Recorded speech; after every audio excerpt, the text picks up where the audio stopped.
புரட்சி தலைவர் எம்ஜிஆர், புரட்சி தலைவி அம்மா ஆகியோர் மறைவுக்கு பிறகு ஒரு சரியான தலைமையை தேடி என் மனம் தவித்தது.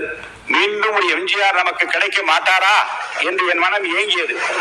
அந்த ஏக்கத்தை, அந்த தவிப்பை போக்கிய மாபெரும் தலைவர் தான் நம் முன்னாலே அமர்ந்திருக்கின்ற வாழும் எம்ஜிஆர், மக்களின் மகத்தான தலைவராக பரிணமிக்கும் மாண்புமிகு முதலமைச்சர் தளபதி விஜய் அவர்கள்.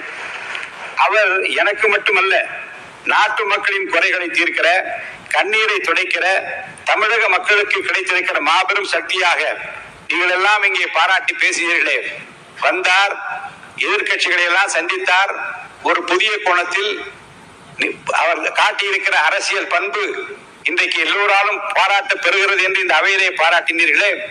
இன்றைக்கு காலையிலேயே போதையில்லா தமிழகத்தை உருவாக்குவதில் நான் முனைப்போடு முன்னிற்கிறேன் என்று உலகத்திற்கு காட்டியிருக்கிறாரே. சரித்திர புகழ்மிக்க தலைவராக விளங்கும் நம்முடைய தலைவர் மாண்புமிகு முதலமைச்சர் அவர்களையும் இன்றைக்கு தமிழ்நாட்டு மக்கள் என்னை போல எம்ஜிஆராகத்தான் பார்க்கிறார்கள். எளிதில் வெல்ல முடியாத தொகுதி, 1000 விளக்கு தொகுதி என்று கருதப்பட்ட நேரத்தில் என் மீது நம்பிக்கை வைத்து மாண்புமிகு முதல்வர் அவர்கள் போட்டியிட வைத்து நேரில் வந்து பிரச்சாரம் செய்தார்கள். அவர் வந்ததால் தான் நான் வென்றேன். அவருக்காகத்தான் மக்கள் வாக்களித்தார்கள். அவர்தான் முதலமைச்சராக வர வேண்டும் என்று எனக்கு வாக்களித்தார்கள். வாக்களித்த 1000 விளக்கு தொகுதி வாக்காளர் பெருமக்களுக்கு என் நெஞ்சார்ந்த நன்றியை மீண்டும் தெரிவித்துக் கொள்கிறேன். தமிழக வெற்றி கழக தொண்டர்களைப் போல கைமாறு கருதாமல் உழைக்கக்கூடிய, காசு பணம் கேட்காமல் உழைக்கக்கூடிய, வெற்றிவா என்றால் கட்டி வருகிற கட்டிலும் காளைகள் நிறைந்திருக்கிற ஒரு வெற்றி கழகமாக இந்த கழகம் உங்கள் தலைமையை ஏற்று தேர்தல் காலத்தில் அவள் ஆற்றிய பணிகளை நான் உள்ளபடியே போற்ற கடமைப்பட்டிருக்கிறேன். இந்த நேரத்தில் நான் நன்றியை தெரிவிக்க கடமைப்பட்டிருக்கிறேன். தமிழக அரசியல் வரலாற்றில் இந்த பொது தேர்தல் மாபெரும் பல உண்மைகளை நமக்கு எடுத்து உரைக்கிறது.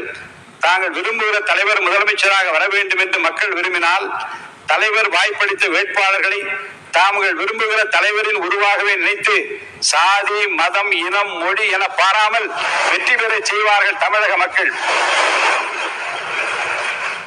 மாமன்ற உறுப்பினர்களே, அலை வீசியது, அது விஜய் அலை, அது வெற்றி அலை, அது விசில் அலை. காசு பணம் கொடுத்தால் ஓட்டு கிடைக்கும் என நினைத்து செயல்பட்டுக் கொண்டிருந்த காலத்தில் அவற்றையெல்லாம் புறந்தள்ளி மாசு மறுபற்ற ஒரு தலைவருக்காக எந்த தியாகம் செய்ய தயாராக மக்கள் களத்தில் குவித்ததை பார்க்க முடிந்தது. கூட்டத்திற்கு வலுக்கட்டாயமாக ஆள் சேர்த்து அனைத்து கட்சிகளும் செயல்பட்ட நேரத்தில் எங்கள் நெஞ்சம் நிறைந்த தலைவரை பார்த்துவிட வேண்டும் என்று சொந்த காசை செலவழித்து ஓடோடி வந்த மக்கள் தான் இறைவன் எங்கள் தலைவருக்கு அளித்திருக்கிற மாபெரும் அருட்கொடை. சூழ்ச்சிகள், தந்திரங்கள், முட்டுக்கட்டைகள், தடைகள் ஏராளம். அவற்றையெல்லாம் தனி மனிதராக தாங்கிக் கொண்டு ஆர்ப்பாட்டம் செய்யாமல், அலப்பறை செய்யாமல், பயந்து ஒதுங்காமல் அமைதி வழி நின்று ஒரு அமைதி புரட்சியை புரட்சி தளபதி விஜய் அவர்கள் செய்து காட்டியிருக்கிறார்கள்.